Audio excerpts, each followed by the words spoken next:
All Okay, right, Josh. Welcome to the Training Wheels podcast. Thank you very much, both. Thank you very much. And obviously, I'm not sure whether you've had a chance to catch any other episodes yet, but just to run you through what we do, what the concept is. Myself and Jason, clearly pretty new to the old bodybuilding game. We've both had our own little sort of transformations and our own journeys of what we're doing.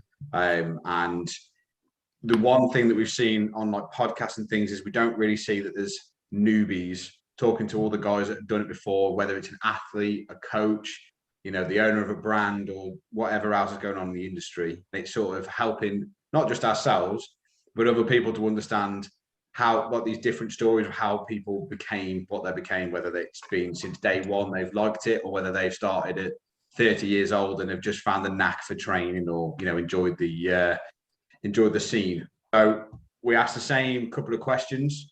Obviously, if we've got a couple more, we'll ask those as well. And then anything you want to talk about at the end, anything like topics, whether you know, coming up to a show or anything like that, then we're cool to do that as well after. Cool. Yeah, no, I watched a bit of the one with your coach, Jason, I think it was. Oh, well. Yeah. So, I got a bit of a vibe for it there. I like what you're doing. I like it. Like you say, it's different. Like when I think, Jason, did you message me initially? Yeah. It was, yeah. Like when you kind of explain the concept, I like it. Like I think it's relevant information to a lot of people, and kind of, yeah, hopefully I'll be able to help. Come on, that's sweet. So first things first question. What got you interested in bodybuilding and how did you start? So I used to be like, I was a sporty kid. I was a tall kid. Like I'm 6'6", and I kind of was 6'6" by the time I was probably kind of 15, 16. So obviously at that age and that height, and I was, you know, I'm not a genetically gifted individual as such. Like if anyone looks back to kind of my starting pictures, so I was always very slight, very skinny. I was quite a good swimmer. I swam initially till the age of 19 at quite a high level, and I always wanted to be bigger. Like I was just, you know, I think for both of you, you probably have a connection maybe with, well, I won't speak for you, but for me, I had a connection with getting bigger and getting a bit more confident. Yeah. And kind of just feeling a little bit more, I suppose, empowering myself a bit. Like I just built a connection, whether it was going to happen or not. And as soon as I kind of retired from swimming, I used to train kind of 4 hours a day. So I would go then to the gym for maybe 2 hours a day, and I had all this time to try and get massive. You know, as we all do, want to get massive, mate. So yeah, that was it. That was the start. Obviously, I didn't know what I was doing. I didn't know what I was doing even with bodybuilding. I was just training to feel better and do what I thought would make me look better. My knowledge was nothing. I knew I needed to eat a load of protein. I knew I needed to train hard. Training hard has never been an issue. Training smart, something I've learned. And it kind of went from there. When I finished swimming, I was like about 85 kilos, so obviously very light at my height. So reducing the amount of nut training I was doing, increasing the amount of food I was eating, I quickly kind of put some weight on. I kind of got to 100 kilos. I felt pretty fucking big boy shit, you know what I mean? Just got the bug. Like I have a very addictive personality, and if I start doing something, chances are I will, you know, do it pretty well. Like Harry Potter socks. Exactly, Harry Potter, everything. We're going to come on to Harry Potter later. Well, Harry Potter coming out my ears in here. When did you get serious then? Well, like when did you decide that, you know, you want to pursue a career in the bodybuilding world? So it was. So I graduated from uni in 2009, and I'd been training kind of pretty full on for like a year, but obviously I was still at uni and I was also not swimming anymore, so I didn't have any commitments there. So I was enjoying kind of nights out and life a little bit. Probably the last time I did that, to be fair, but I got out of my system. And then from there, I then started working in the gym that I was training at, you know, classic sort of transition. All I knew at that point was I wasn't ready to get a proper job, and I really liked training. So whatever helped me train and pay the bills. That was good enough for me. I did that till I was 20, I think I was 22. And then just one of my colleagues, I think, kind of recognized that I was pretty driven and focused and kind of brought bodybuilding up. Like I said, really didn't have, even at that point, too much kind of knowledge of it. I think I started like coming across Ronnie Coleman, Yeah Buddy, all of that sort of stuff,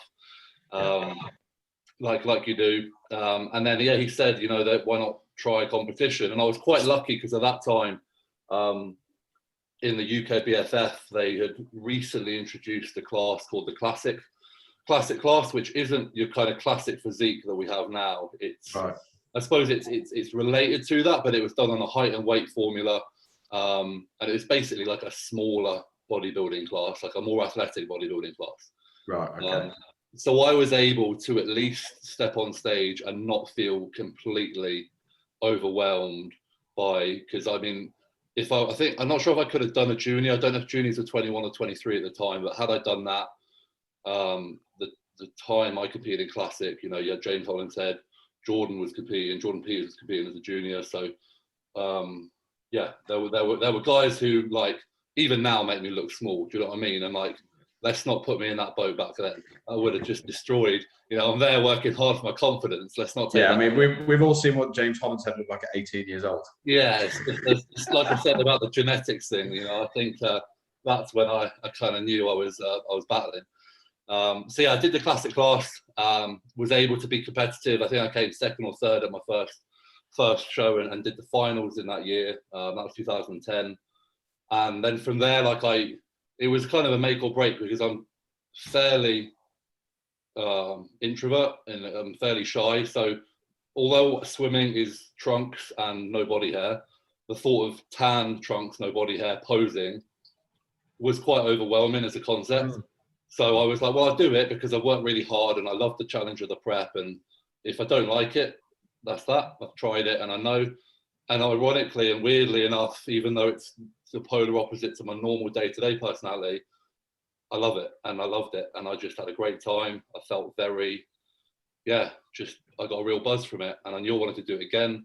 But I also knew that I was way too small to kind of compete. So yeah, it took 2 years, competed in 2012, looked a lot better, did a little bit better. Competed at the finals that year against Luke Sando. So again, you know, that was like, that was the fight. That was the one of only 2 shows that I didn't even kind of place. I was just left at the back. And, you know, I was quite happy at the back, to be fair. There was some amazing physiques on stage. I was just watching everyone. But yeah, it was, again, a kind of just a nice, you take things in 2 ways. Like I thought, right, well, that's a nice little kind of motivation for me to push on and to see if I can compete with those guys. So I took another 2 years, 2014. I went to NABA just because I wasn't really aware of them before, but they obviously do height classes there. I'm a class 1. So I was, again, I suppose from my point of view, 6'6" is quite hard to judge against a 5'5", 5'6" competitor. So it was having that sort of slightly more even playing field that appealed to me. I did really well in my first show. I won it. I won the overall. And that, I suppose, was probably like the point where I gained the confidence within bodybuilding to think I could, you know, make a pretty decent go of it. And went from there, really. I think I've competed every year since, 2014 through till, well, obviously last year was a complete shit show. But apart from that, I was on a good run. That took me all the way through, pretty much. 2017 won the Universe Amateur, 2019 won the Universe Pro, and here we are. So we're going to see you in an IFBB stage soon, Joe. It's in the back of my mind / maybe slightly nearer the front of my mind as it happens. Love to see you versus the Giant. Well, I train with him. I guess I'm not training at that gym. We've been training together now for close to, well, actually no, how long? Probably about 10 months, 9 months. So I get that reminder every day of what that freak looks like. He has got quite a nice aesthetic. physique as well, hasn't he? Even mate, the height that he is. He's an absolute prick. Yeah, he looks amazing. Obviously, yours is fantastic as well. But I watched the wasn't the Spain one? Was it the British that he did with Keeler and James and everyone? And he just looked phenomenal in that show. When I remember we were watching that, I was actually at the gym watching that.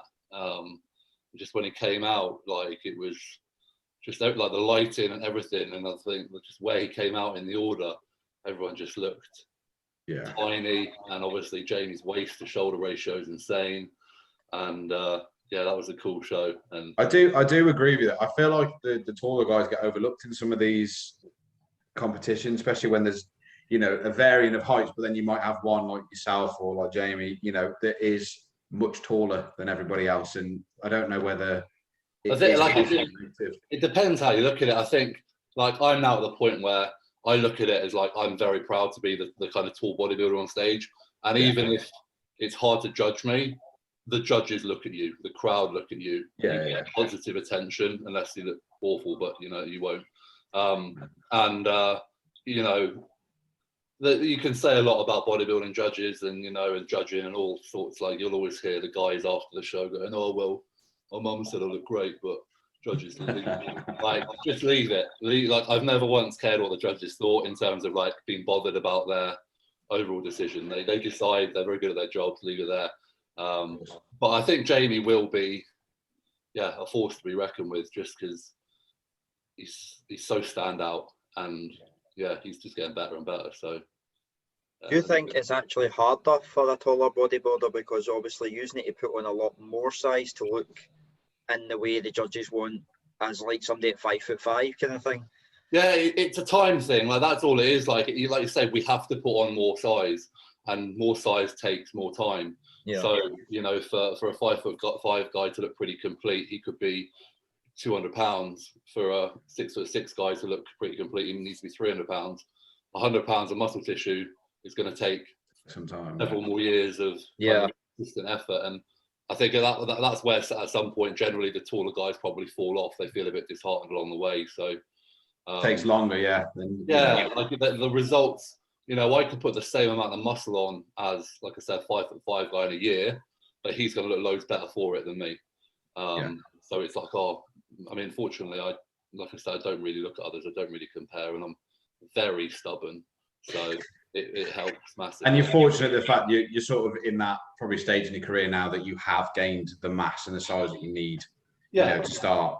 I mean, as soon as you start bodybuilding, mate, you're never big enough. No. Like, welcome to the dark hole of despair and never being satisfied. But I'm certainly proud of what I've done and what I'm doing, and it's consistent and like progress. So that's all I can ask for. So it's certainly good. Josh, do you think when you're competing, because obviously you've got a majestic beard there, but you don't see a lot of bodybuilders with the big beards, do you think that, and the kind of long hair, do you think a lot of times that's not because it maybe covers any of the physique, or do you think the judges look against that? I'm not sure. I think it's how you kind of present yourself as a whole. So, and by that I almost mean like the attitude you sort of give off on stage, and even off stage. Like,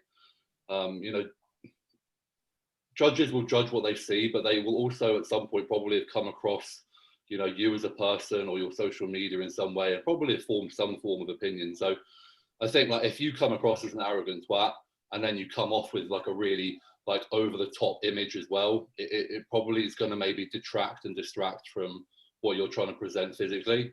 But for me, again, like I'm tall, I stand out. Flex Lewis once said I look like a Viking, and here we are, around with that straight away. And it's just kind of become a part of, I suppose, my bodybuilding personality, if you want to say, and my branding, and I think I've seen some beards that are stupidly long. Like I'll always kind of keep it in check.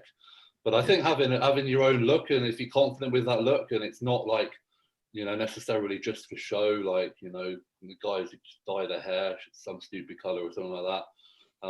You haven't got dyed hair under that cap, have you? No. There's hardly any hair.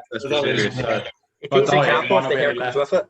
So yeah, no, I see it as, again, like I like it. I'm confident with how I look, and I think if I feel good, I'll again give that aura off on stage, give that confidence off on stage, and it kind of helps me. And I do like, I think a lot of guys will kind of say, like, you know, that pre-stage preparation, you know, everyone, like Jamie will probably grow his beard for quite a long time now until the show, and then he'll like clean shave. So for me, it's like, I'll get a tidy up, I'll get my hair plaited. It's almost like kind of setting you up in that sort of go into war mentality, like finishing touches. And yeah, I like it. I suppose backstage as well, when you're there with your like long plaited hair, decent beard going on, and you're 6'6", everyone else is like, fuck. Yeah. Shit. Yeah. Mind games. Definitely adds to it. But in the same vein, you don't see, obviously you do see tattoos, but you don't see that many tattoos on, you know, especially pros or you don't get like amateurs. It's like people probably deter away from those extra added features because they think it may pull away from the way that they look. Yeah, I think like a lot of, well, I suppose bodybuilders are probably going to get involved in the sport when it's a bit early, like earlier on, so they probably haven't got too much ink anyway, and then they might, like, realistically, you know, you can get it covered up, and that whole kind of, I suppose, technology and process is getting better and better, but there's a potential that it can sort of blur detail. That's like the argument. And then obviously if, you know, the tattoos are in, you know, certain places that again they can sort of not necessarily show the muscles off in the best way. I mean, like Jamie does fine. Like he's got, even though I don't really see it, but like he's got like a kind of shoulder piece into a half sleeve, but you don't really kind of notice it too much. I suppose there's so much on show anyway. But, especially now with a tan on, I guess. Yeah, like when you put the tan on, and like I said, like a little bit of kind of cover up. Obviously, like if you're head to toe tattoos, it's going to be a bit awkward. I've seen some ridiculous kind of transformations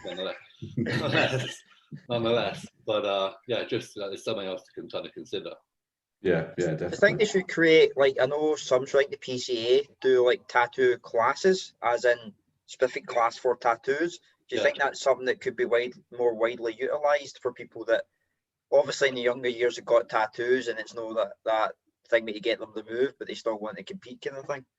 I mean, honestly, I don't think it's going to hold anyone back in the open, like at all, really. Like if the physique speaks volumes, when we're talking like less than 0.5% sort of difference, probably. Like I said, unless you've got like a fully blacked out arm or, you know, an enormous, like very detailed kind of piece. I like the tattoo classes. The thing with the tattoo classes is the tattoos are then judged as well. Yeah. So it's kind of like, you know, if it were me in the back of my mind, and if I won, I'd be like, did I win because I like trained the best and looked the best, or because I had the best tattoo artist? Tattoos, yeah. So my tattoos are shit, so I'd lose that class as well. So I've got like fucking tiny ones, and yeah, they're nothing now. But yeah, like I say, it's a good class, and I certainly think, like, especially in the amateur kind of division, it's nice to have, you know, that ability, and like guys could do the open and they can do that tattoo class, and it just gives more stage time, which is always good as an amateur. Dynamic as well, something a little bit different for people. Yeah, definitely. Yeah. So, Josh, obviously we've talked about some of this, but have you any future plans in the industry or even business-wise? Like, would you? I know you work with Strom, but is there anything else under the radar that you want to tell us about? I'm a very simple human being. Like my sort of life, I suppose my life goals are to live a very content life. Now that's not to say I don't have ambition. I'm a coach, online coach, so I've got my business there, which, you know, I'm really proud of, and I want to kind of continue to build over the coming years. But in terms of that side of things, like I love working with athletes, but I'm not someone who just works with bodybuilders. Like I come from a PT background where I work with a lot of general population clients, and you know, that's something I don't ever want to lose touch with. So yeah, business wise, it's just basically kind of, you know, that's the daily goal, just be a little bit better at business and do a little bit more there. But if I'm perfectly honest, like outside of maybe kind of doing some sort of branded clothing with regards tying into that, I'm quite happy just to kind of build that and you know, keep things good. Yeah. As I kind of alluded to at the beginning, like I love bodybuilding that much that my career has always reflected that. So I get so busy with coaching and I cap it. Like I'm not someone who will just go. Yeah. Have a negative impact on stress and sleep. Like I coach so I can bodybuild. And at some point, the bodybuilding, I'll probably have either done what I want or break, or, you know, something will happen that then I'll probably, you know, coach, I suppose just coach more, if that makes sense. But as it stands, like I said, I've still got goals within bodybuilding. I'm on prep at the moment. I'm doing a guest spot for the FitX. Obviously, they have their expo, but then they also have a number of shows through the year. So their first show is in Leeds on, oh, I've forgotten. It's in May. It's like 8.5 weeks away. I know that. So I'm 8.5 weeks out from that, and then I will be competing in kind of June, July, maybe August as well. There's a few shows. I know people keep asking me what, and I'm very like quiet on it. Only because even though I've been doing it a long time, I still feel pressure. I still put a lot of pressure on myself. Yeah. So because I've not competed since 2019, and because this past year's been a bit of a weird one, I'm just like, let's just put the pressure on myself and let everyone else speculate. Yeah. So it will come out sooner or later, because hopefully from the May guest pose, I'll look shit hot, and then I can go, yeah, I'm fucking ready. Here we go. I'm doing that. But I'm not a talker. I'm a doer. And until I'm in the shape that I want to be in, I'll just keep working. Yeah.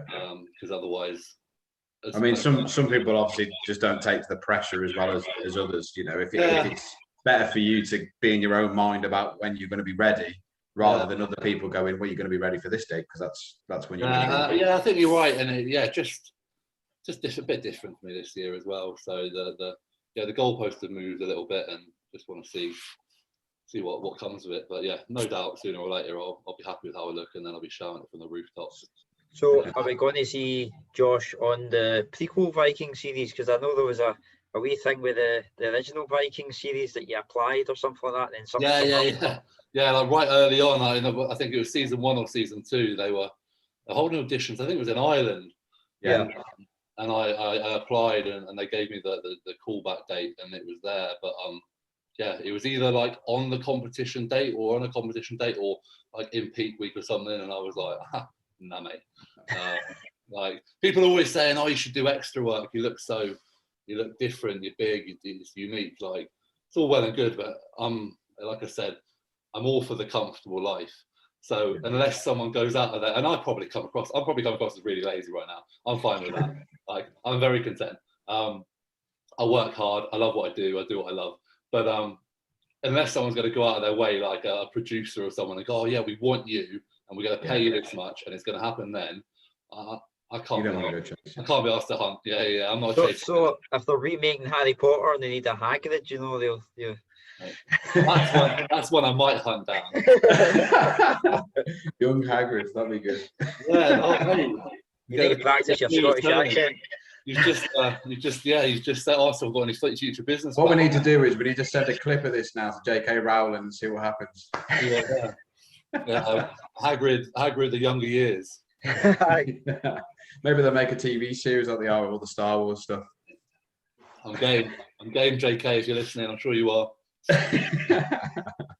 Okay, so we've had some quite interesting replies on this, and I mean, I definitely want to hear what yours is. But if you could pick one physique of all time, which is the best one in your opinion, and why? Oh man. See, I feel like I didn't get enough of the way through the previous podcast to like prepare for this one. I knew I should have done a bit more research, a bit more digging. I think I'm not like you know, you get these bodybuilding fans and they're like, oh, Ronnie in like 2000 and whatever. I just like Ronnie's Ronnie, Jay's Jay, Dorian's Dorian. Don't ask me to year things up because I'm not that fucking keen. But the physique that I think I like and have probably am drawn to the most is Dennis Wolf. Just because I think like Ronnie is insane and like he's the greatest of all time, but maybe because Dennis is white, there's a little bit potentially something that I can almost relate to there. I love how small his waist was. Like, you know, his rear double bicep shot, like the waist was just disappeared. I think aesthetically for a white guy, he was extremely well put together and just held an enormous amount of size. Again, I don't know how tall he was. I don't really think many bodybuilders tell the truth about their height because I've met a few who are apparently tall and they weren't very tall at all. But I have a feeling he wasn't short. So again, like I think just from an impressive kind of standpoint, then him. But again, I've never seen any of these guys in their prime in the flesh, and because of that, and because I've seen Jamie, and I've like, you know, been in, you know, pretty much every week the gym, well, every day almost with the gym with him, and every week I'll probably see him pose a little bit. Like that level of development and shape and everything, you know, he's right up there. Like he's a good mate, but I'm no problem saying he's, you know, a huge sort of inspiration in that regard as well. So yeah. I've got last one I gave 2. You can take what you can. Well, you know, that's a pass to the current. That's all good. Yeah. I just searched it. Dennis Wolf is 5'10". Okay, yeah. So So tall for a bodybuilder until me and Jamie came along. Yeah, and then you guys turn up and it all changes. How tall's Rami though? Not that tall, I don't think. Like, just everybody else is really short. Heavy, but he's not. I don't think he's that tall. Yeah, like some of these guys are not like. That's the thing, and that's why I just really like. The more pro shows Jamie does, the better he's going to look because people are going to be like, Jesus, like the more bigger names he can step on stage with, the more people are going to appreciate.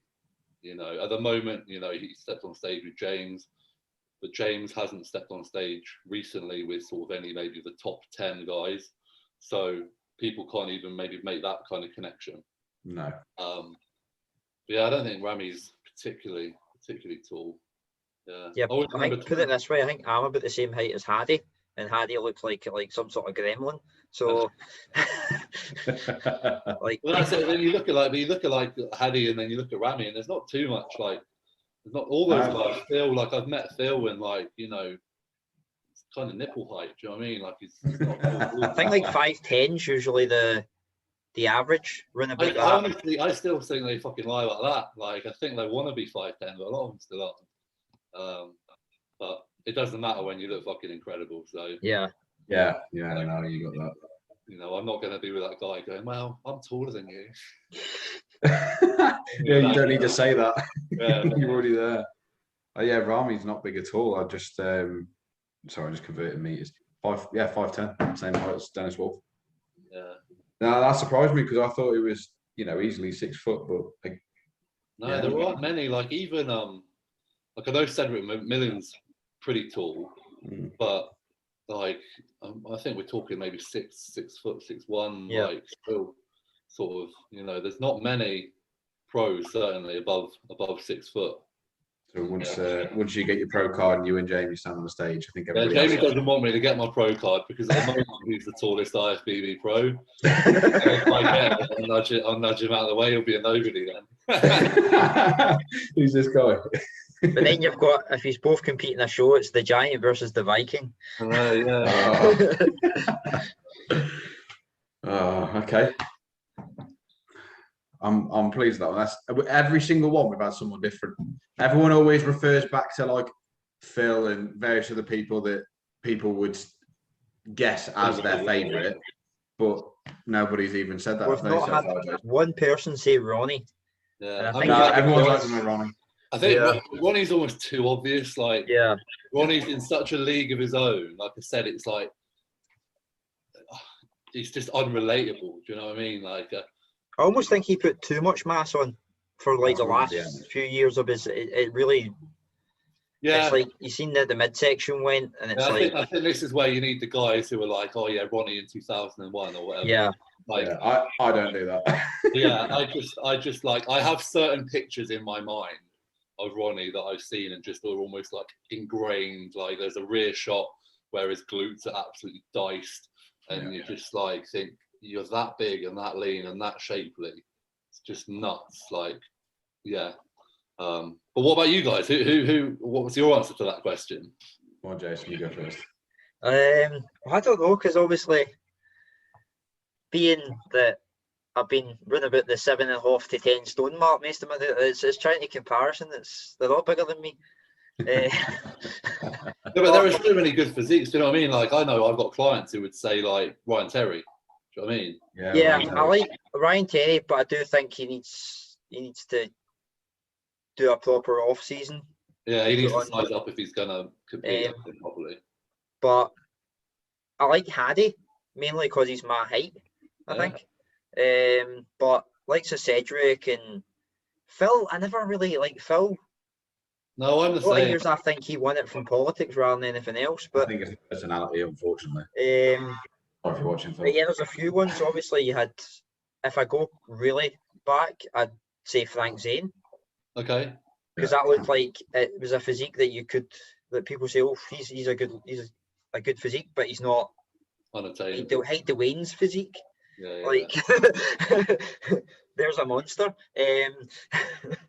But looking at golden era, every Franco decade Colombo or was something nice. has their type. You know what I mean? Yeah. Yeah.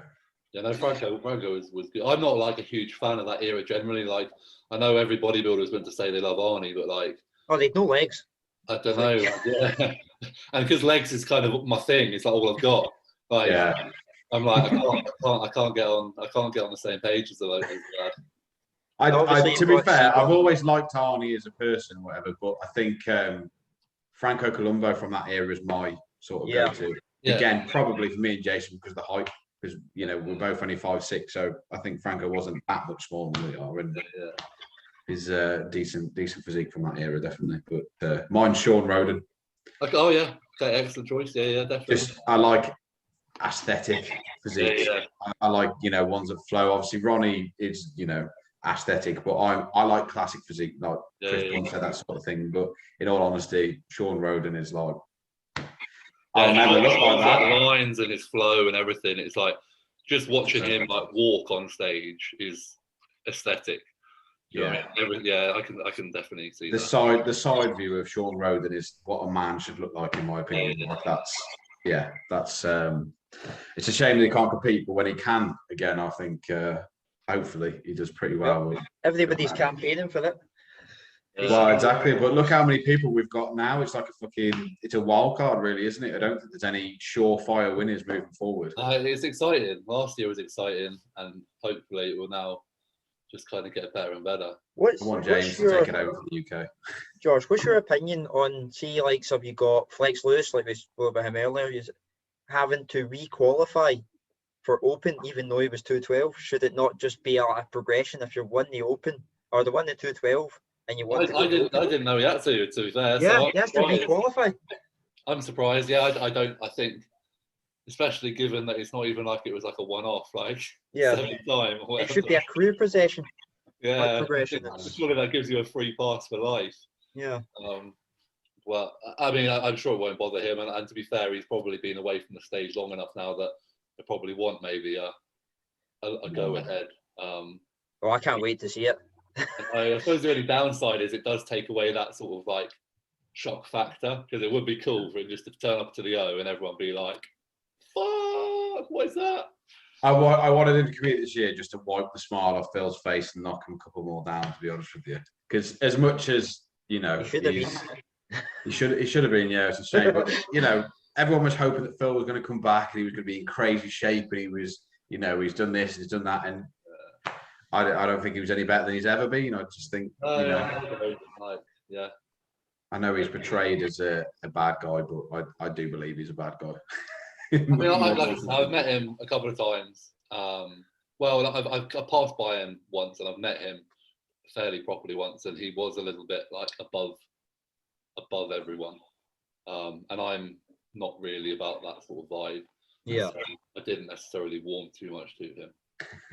and he did a talk at Body Power. I was on stage. I don't really know how I flew that, but he was talking about some really weird story, and I remember like Dana Bailey was there, and then after, like Dana, I don't know, is it Dana or Dana? I don't fucking know. You know, Dana, I think. Dana, sorry, Dana.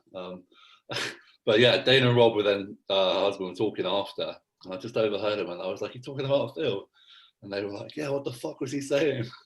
And he basically like said this story how like he has two ways that he drives to the gym, and like one way is, you know, like direct, and then if like his head's not quite there, he'll like drive past like the graveyard, and like it just went unnecessarily like deep and weird with it. Like when I drive to the gym, like I fucking put the radio on, I'm jamming, and you know I'm sitting my pre-workout, I'm having a good time. I'm not really thinking like, I was like, it's bodybuilding, like it's fucking, it's great, but let's not oversell it here. Yeah, it's not life and death. I do think a lot of people do that.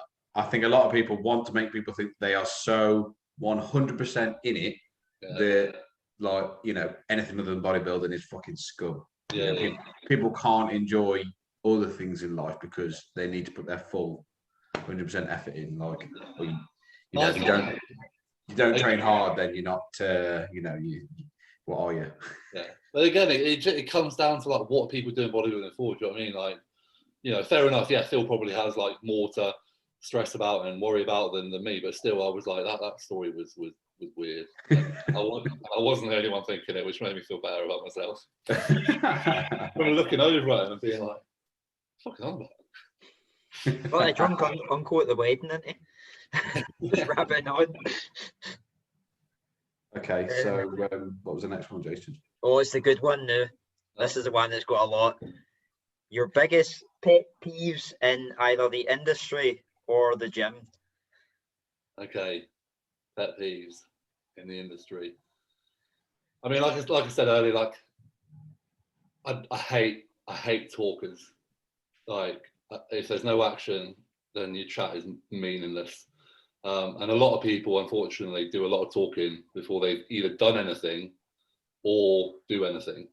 So that's one thing I would love. Like, you know, my least favorite hashtags are things like hashtag road to pro, hashtag all that fucking bollocks. Yeah, a pro card is an exceptional achievement, and you know everyone can have their private ambitions, but I do think generally ambitions like that should be kept under wraps.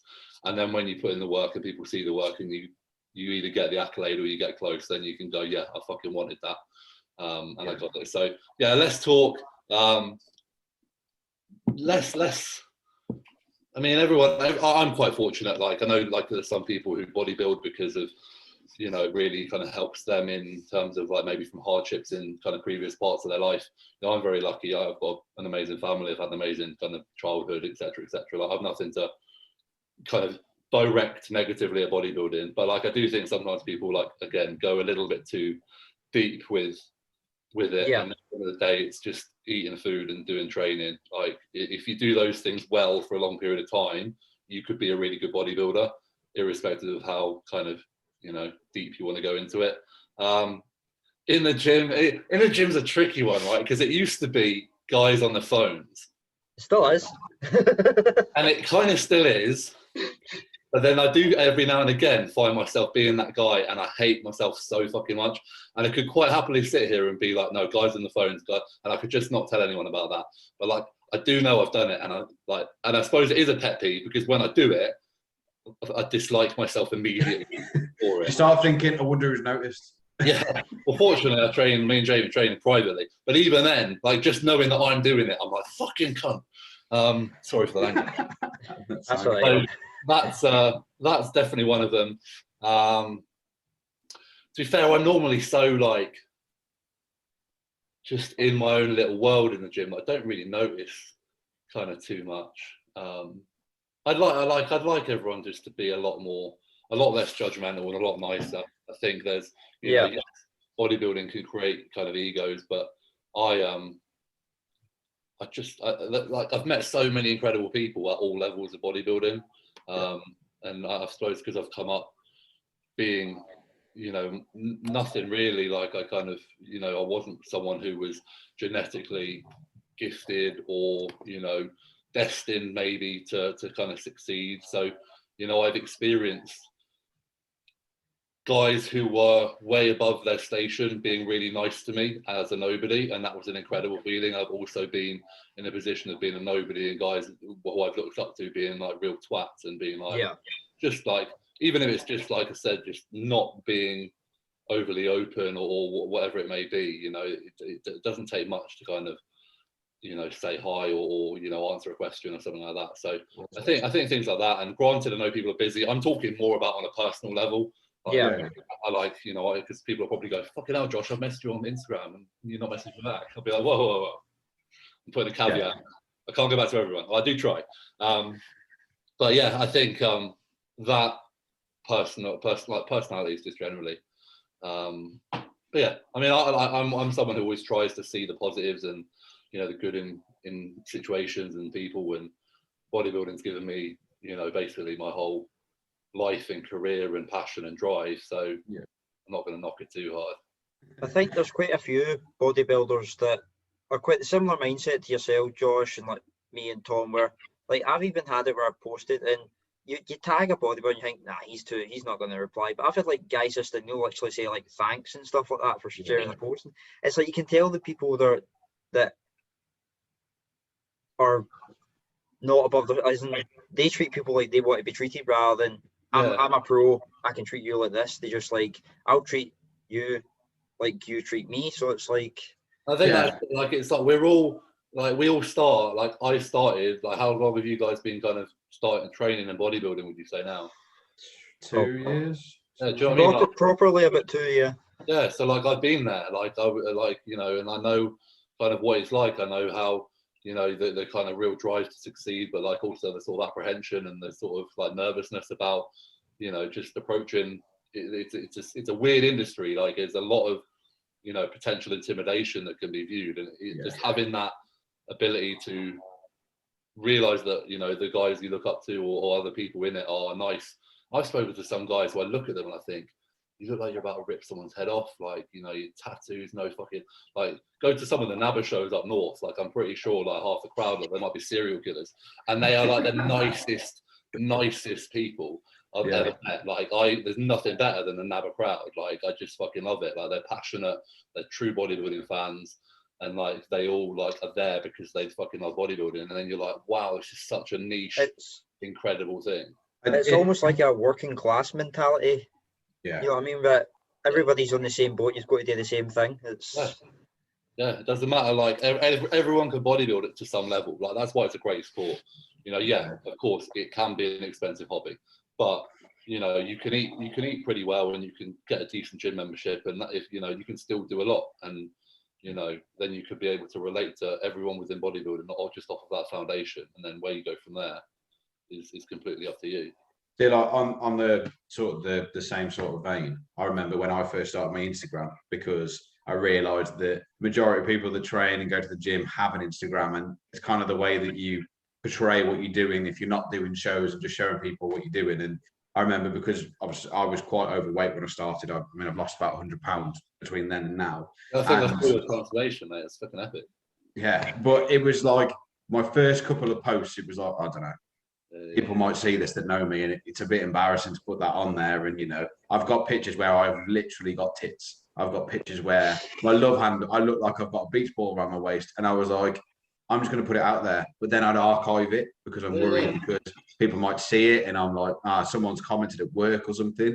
But then now I get where I'm at the point where I am now, and I put the comparisons, and I'm like, I don't know why I ever deleted any of this stuff, because it looks like fucking gold. I've got 2 years worth of transformation start to finish.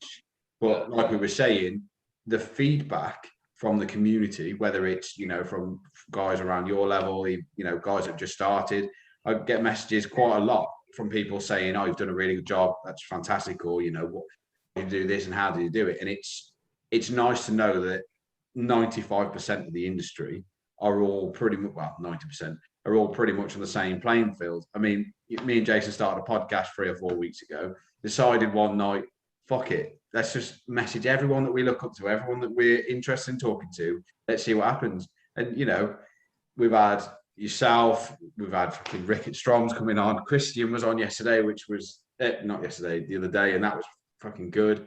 We've had my coach on, Jeff.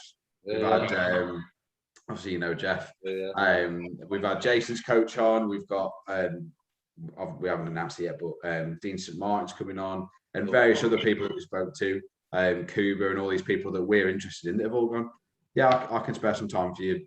And even if it's in like 4 or 5 weeks' time or whatever, these people that we wouldn't have expected to actually message us back. Like I messaged Fuad and he replied. Obviously he hasn't got the time to do it, which I knew anyway from watching podcasts. But the fact that he replied, does anything with the amount of podcasts he does anyway. Yeah, I mean, he literally could have just flat out ignored us. Not bothered even saying anything, but he replied. He said thanks for the offer, and he, you know, and I'm happy with that. Even if he doesn't come on, sweet, that's great.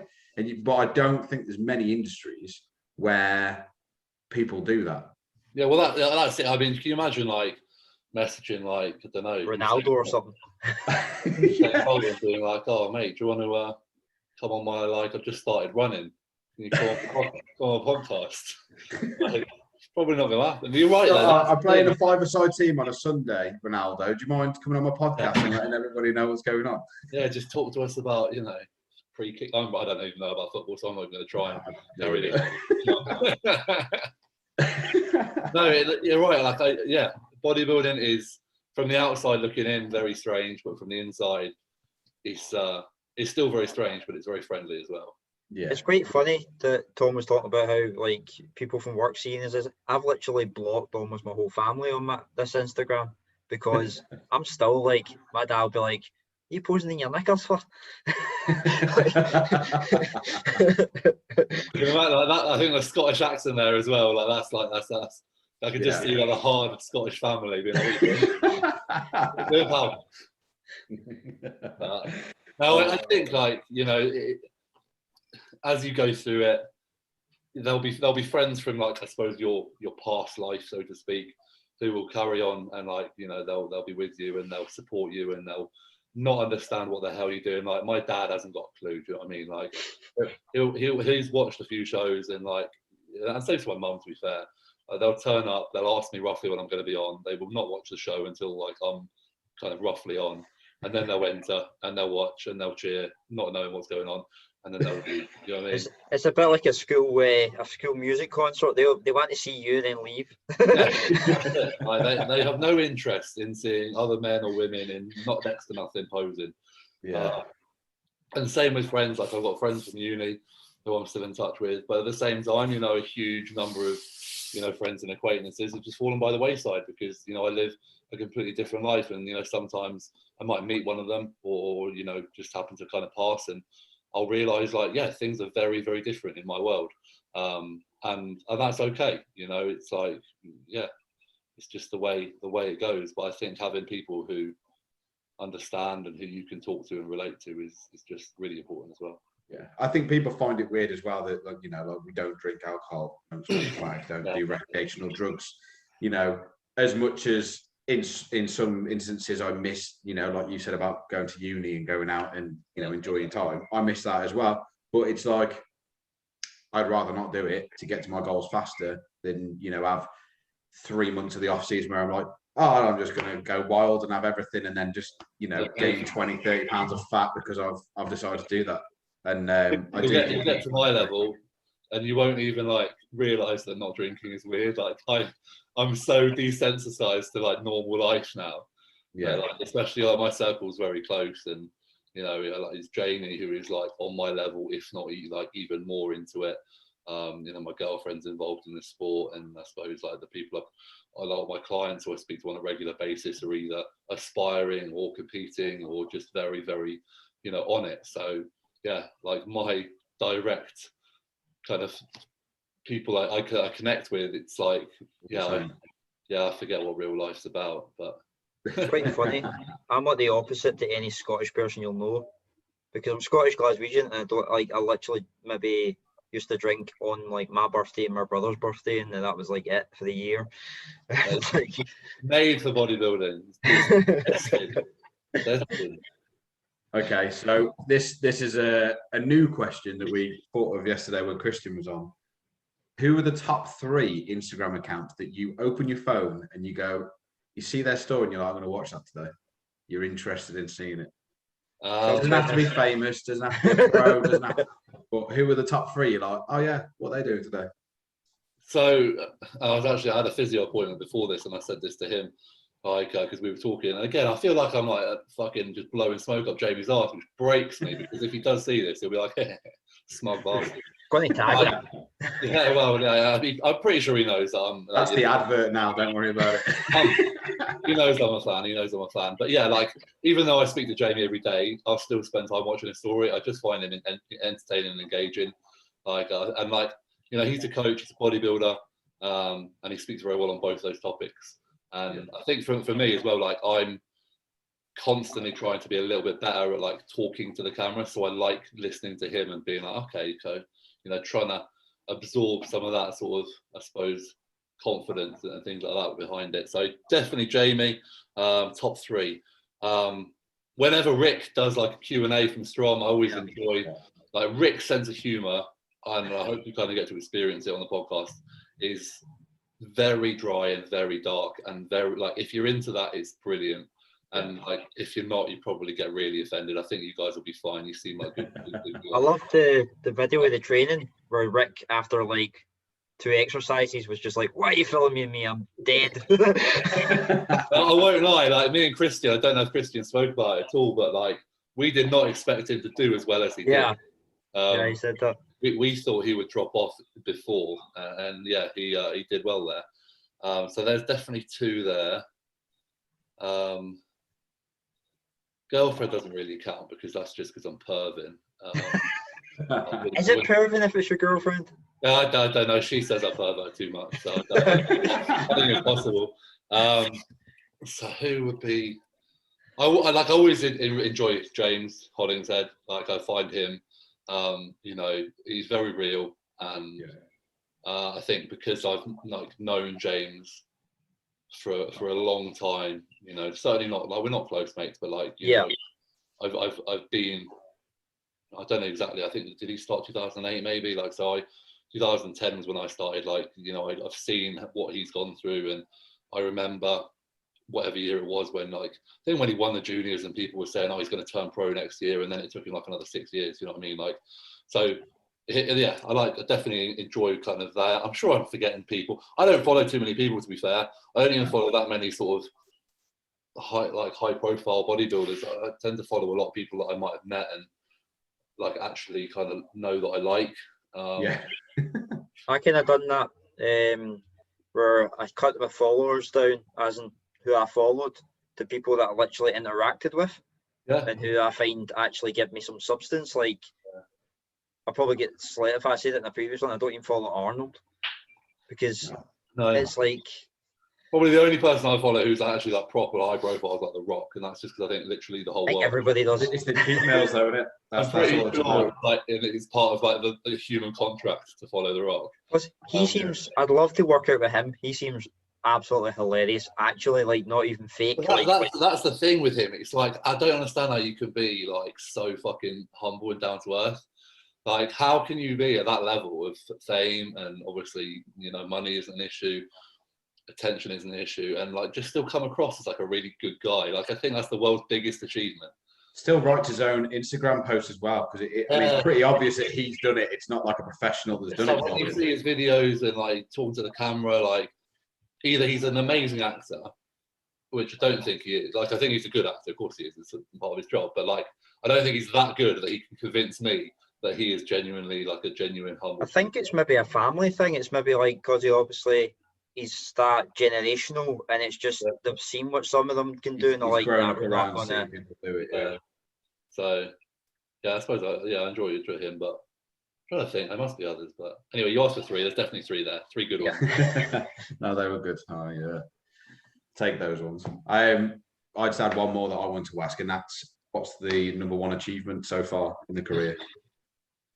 It's got to be Mr. Universe. Yeah, it's a question of which one. I think it's The one that will always like give me goosebumps is the amateur 2017, because 2015 I came third. I was my first universe, and that was like the best. Like I was like, fuck, I'm doing the universe. How cool is that? I was like, there's like 24, 25 guys in the class. I thought, top 6 to get a trophy. That'd be nice, wouldn't it? You know what I mean? And I got third, and I was like, whoa, like, I couldn't, like, blown away. And then 2016, I came second to Fabian Mayer, who's a classic pro now. And I was not devastated because I don't but I was down because I listened to people in between, and they were like, oh, you've won it. And I was like, yeah. I mean, so I got like hopes up to then bring that. So whereas the year before I had no expectations, I then went from having like, fucking, this could be the one, and then coming second. Like, I remember saying to people, like, I think Fabian's pretty fucking good. Like, and I appreciate you saying that, but I still started to believe them. So that was like a kind of sucker punch. But like, my God, it helped the following year because I just sort of didn't think about placings at all.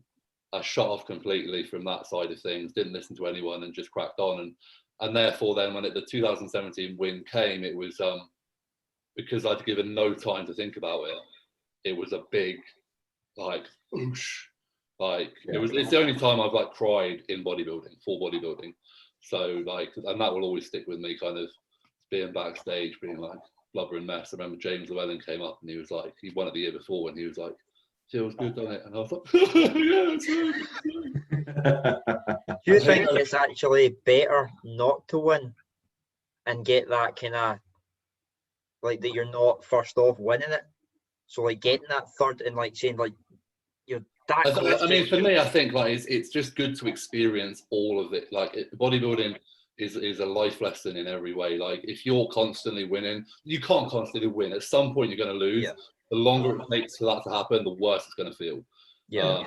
So like the worst I've ever felt in a show wasn't the 2016. It was actually 2004, 2015. I did the NABA Worlds that year as well.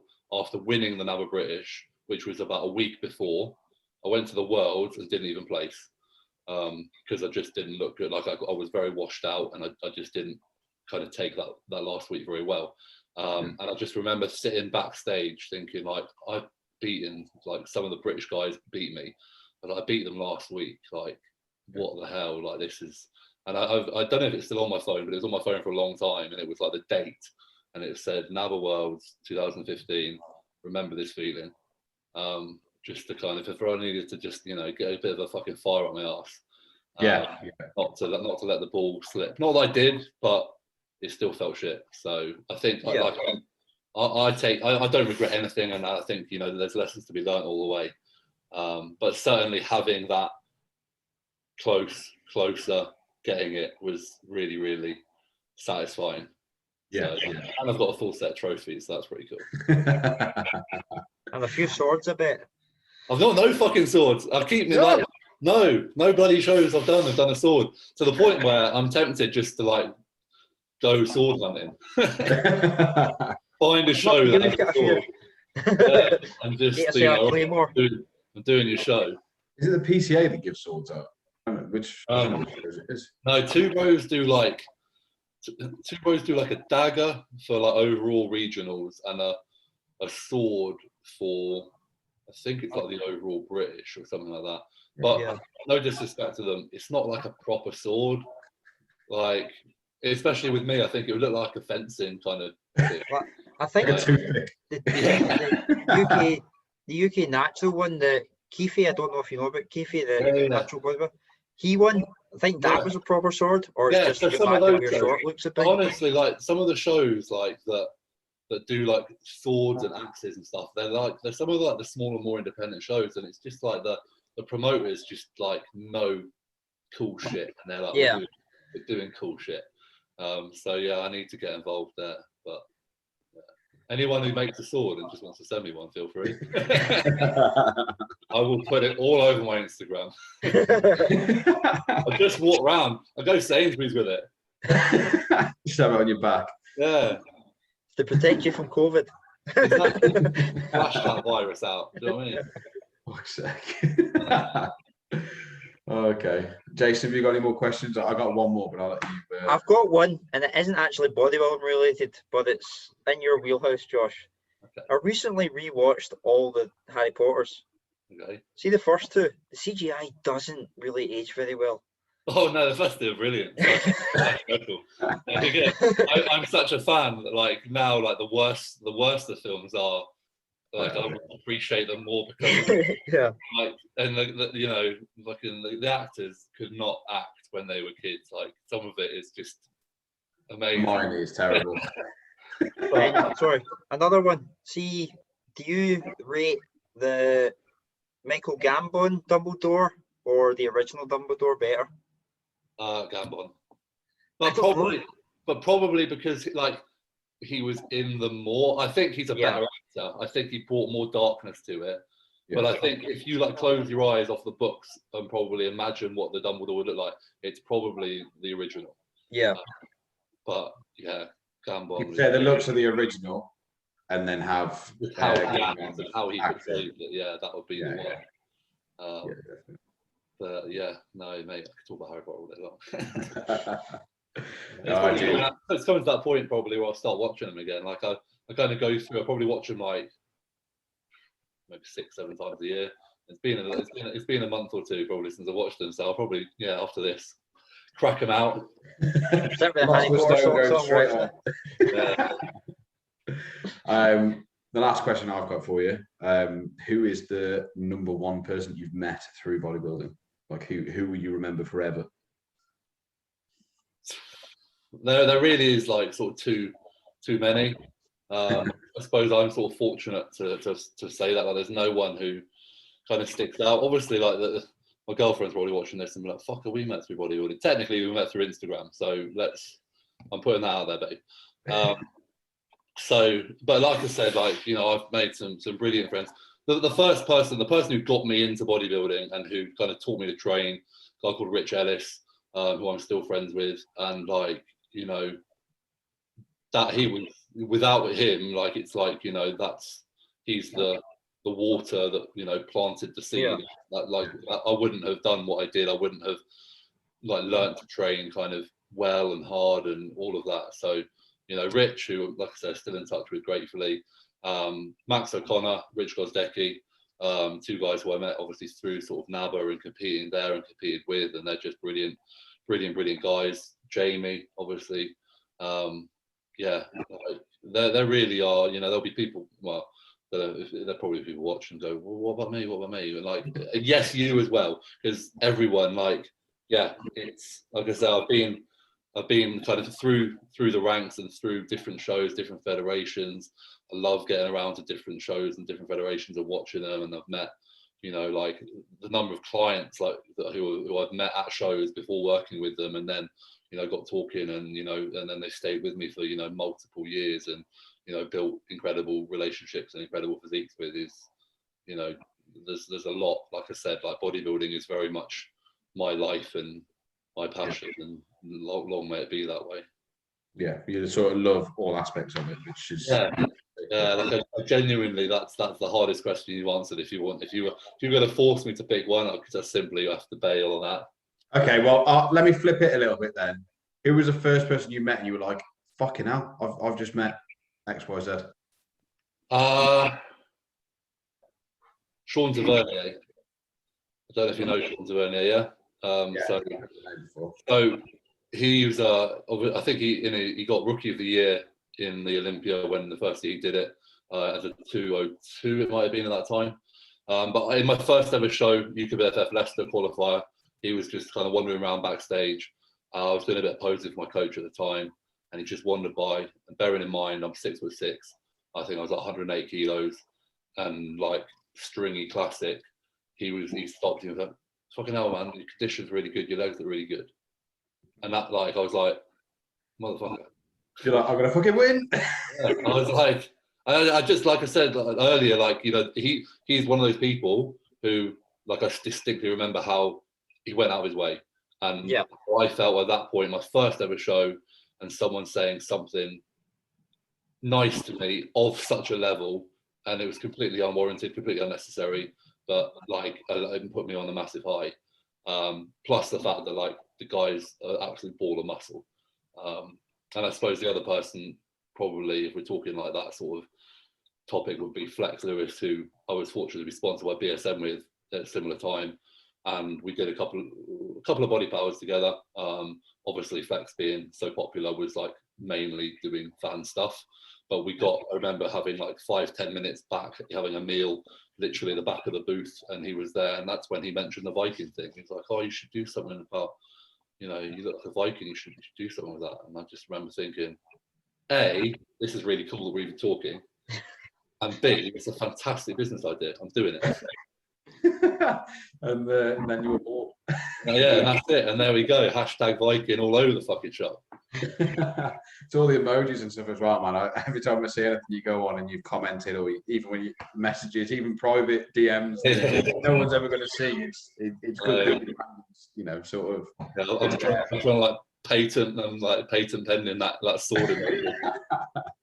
I want people to look at that and think of me. Yeah, honestly, I see them and I do think of it. I've even used them a couple of times in some of my posts. And I'm like, yeah, going to whack those swords on there now. That's it. Love it. Is there any topics that you've got at the minute? Anything going on? Obviously, you're on prep and you don't want to tell us when you're going to be competing, but anything of interest, whether it's gyms opening up or Yeah, I'm looking forward to just an element of normality, like I'm sure everyone is. I'm lucky because obviously I've been able to train since the second lockdown, really, without any issue, thanks to Jamie. But obviously, I've trained many clients who have been in an extremely frustrating situation. So yeah, can't wait for that, because I think just people's mentality is going to be so great, and people are going to be a lot more grateful for the little things, like the ability to train. And personally, like I say, yeah, prep, I'm just at that stage now where I am losing weight and just look smaller and still fat, if that makes sense. So yeah, that's why I say, like, I'm not giving much away at the minute, but things are changing, things are happening. I will be on stage in June, and from there probably make my plans a little bit more known. But this year for me, after last year, I just want to really enjoy bodybuilding, enjoy competing, get in the best shape ever again, and do go to events like the FitX, things like that. I'm not paid by them to talk about it, but fucking hell, I cannot wait, because like something like that is going to be brilliant. And then after the year of lockdown and isolation, to have so many bodybuilding fans in one place is going to be electric. So I think with the FitX it's good as well. Like, obviously I'm wasn't going, and now I'm going again. But when you look at pricing as well, like FitX was very affordable compared to like the Arnold UK. It was like, I'll need to remortgage the motor, you know what I mean, to afford to go. This is it. Like so Darren, maybe that's someone you could reach out if you're interested in kind of that sort of thing. I'm sure he can talk about it. But yeah, Darren is the owner of FitX, or the sort of the brains behind it, so to speak. And Darren is someone who I met in 2014. He was, I don't know, either competing or he was helping out backstage. But for a long time, he helped out backstage at PCA events. And he's an absolute hero. He knows bodybuilding from the ground up. So when it comes to obviously running events and running shows, like, he's been behind the scenes. He knows what he wants as a competitor. He knows what he wants as a spectator. And like you say, he's appreciative of people's situations. So, the event he's got on, the effort he's put in, the price of things, the sheer scope of the event, it's going to be mint. And I hope when it comes to it, he can sit back and be very proud, because I know right now he's just going around like a headless chicken trying to sort everything out. Yeah. I think I'm definitely going to go. We were talking about it earlier on today, but I think I'm definitely going to go up there with Jason as well and check it out. It looks good. The marketing looks great. I've seen, watched the videos and whatnot, and everything's gone on, and there's definitely some the real effort and thought gone into it now. Yeah. And I think just because of it would have been a good event had it gone ahead as it should have, like last year. But like the fact that we've all been waiting, and people, I'm sure, are just gagging to, not even see maybe top tier bodybuilders, but like just to see each other and to like connect with, you know, people they've met through Instagram and who other fitness enthusiasts and things like that. And like, again, just the community vibe. And again, like, you know, Darren plays on that. He really is encouraging like a community around it. So it's going to be brilliant. And like I said, yeah, that going to shows, just bodybuilding in general. Yeah, getting back into the normal swing of things, I guess. Once we can, be nice. Yeah, but yeah, that's good. You guys are going. I'm glad to hear that. So that's wicked. Yeah, definitely. Good to see you in real life. Well, we're hoping that we can. Once we've had, you know, we've got a hell of a lot of guests coming up still, haven't we, Jason? And we've had a couple so far. We're, you know, hoping to grow to a point where we can go there and see people and have a chat with them and you know, see how it goes. And I think like, you know, the way expos are generally, like, and this goes to anyone listening who goes to an expo and feels intimidated, just go and like just talk to people, because like I said, 90% of us want to be talked to. I could be standing awkwardly at a booth, not because I'm a grumpy git, but because I am just as kind of self-conscious about going up to, you know, someone going passing by and talking random. Like, so, you know, just approach, talk, and let it flow. It's quite funny because the first expo I ever went to was actually the one up here, the SFN Expo, which is kind of strongman. Yeah. I like walked up to like Big Laws, and he literally just like, I know about like signing like so like easily approachable, and like the Stoltmans and everything. It's just like, so it's, you obviously get that kind of intimidation, but then once you're thinking, you're like, oh well. And actually, once you've spoken to one person and you realise, like, you know, he's not an alien, I think then it just, you know, goes from there. Like I've got such fond memories of expos. I just love, like, you know, I go to bed at night and I'm like, I can barely talk, but it's absolutely worth it because, you know, you've interacted with how many people through the day, and like I say, everyone's on the same level, you know, obviously different levels within fitness, within bodybuilding, but the same sort of mentality of you know, bettering themselves. And I get so fucking motivated. I'm like inspired to hell at the end of an expo. So it hopefully will come at a really good time for me, because I will be very much balls deep in prep. So yeah. Looking good as well at the same time as being there around all those people. Yeah, hopefully. I've put myself up there now, so yeah. I'll need to train the neck muscles if I meet you in person, Josh. It'll be like...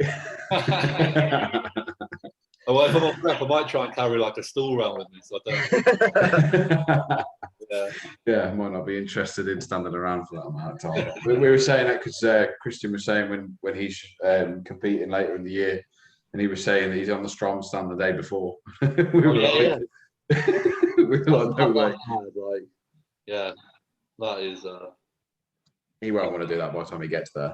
Yeah. I mean, I'm sure he will, because like Christian is, again, I like myself, like an absolute, like, you know, he loves it. He does it for all the right reasons. So I'm sure that he will, you know, be on a real high. But I also know from personal experience how demanding just standing around all day is. So maybe if I'm about, I will encourage him to take a minute here and there and just chill out. Make sure he gets his meals in and that, obviously. Yeah, exactly. Yeah, I'll plan a high carb weekend for that one, so I'm looking at standing there with the cookies and everything. Yeah, so I'm like to be like nice and happy. There's such a vibe, I think, not just because of Christian person, but like everyone is into like cookies and cookie dough and that sort of stuff at the minute, aren't they? Like it's a massive, it's huge. Like you see them, every single person, whether they're, you know, deep into bodybuilding or only just started, it's like, Sunday, look what I'm eating, and it's like, like cream rice yesterday. Oh yeah, he's a big on his cream rice. I'm a bit like old-fashioned in regards to that. Like my food choices are pretty boring, but I'm at that stage of prep now where I'm like really excited by a bowl of oats. So like that's like a nice place to be. So I kind of know things are happening when that starts becoming a reality. Yeah, can't wait for the morning. Yeah, yeah, definitely. As long as it's Scotch potty jokes. Quakers, are they Scottish? No, they're American. Oh, he's got a kilt on, hasn't he? Yeah, I'm pretty sure. Yeah, I'm very like, I don't know why, but like when it comes to oats, it has to be Quakers. I don't know, like they're just smoother. So yeah, I'm letting you down there, buddy. But the funny thing is, the guy that actually advertised Scotch potty jokes is Sandor Clegane, the guy who played the Hound. Yeah. It's like, Well, listen, we won't keep you too much longer, mate. Just want to, thanks very much for coming on the podcast. We really enjoyed it, and for myself and Jason saying that we really appreciate it as well. No, honestly, like it's been a lot of fun. I never know. Like, obviously, I watched you guys earlier just to kind of see roughly the sort of format and the style, and to see how you guys were. But it's been a lot of fun. So you're doing a really good job, because I've never tried being a host or a podcaster. I've only ever been a guest, but I can imagine it takes a certain level of skill. So yeah, given you just starting, you definitely I enjoyed it big time. Well, I will say, Josh, it's the first one I spoke more than Tom. It's the first episode that I spoke more than Tom. So we're still trying to find that flow between the two of us. It's Jason's the technical guy.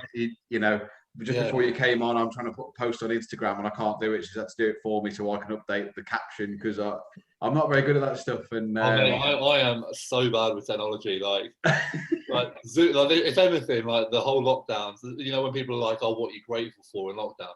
It's like it helped me overcome my fear of Zoom, at least. Because before, when people mentioned Zoom, I was like, "Motherfucker, what the hell is that?" Whereas now it's like you kind of have to, if you want to live a sociable life in some regard, you have to get used to Zoom. So silver linings. Here we go. Well, like we said, we really appreciate it, and we'll let you know. It'll be uploaded Sunday, won't it, Jason? So we'll let you know when it's on, and thanks very much. No problem at all. All the best with all the rest, and thank you very much. Thanks, Josh. Cheers.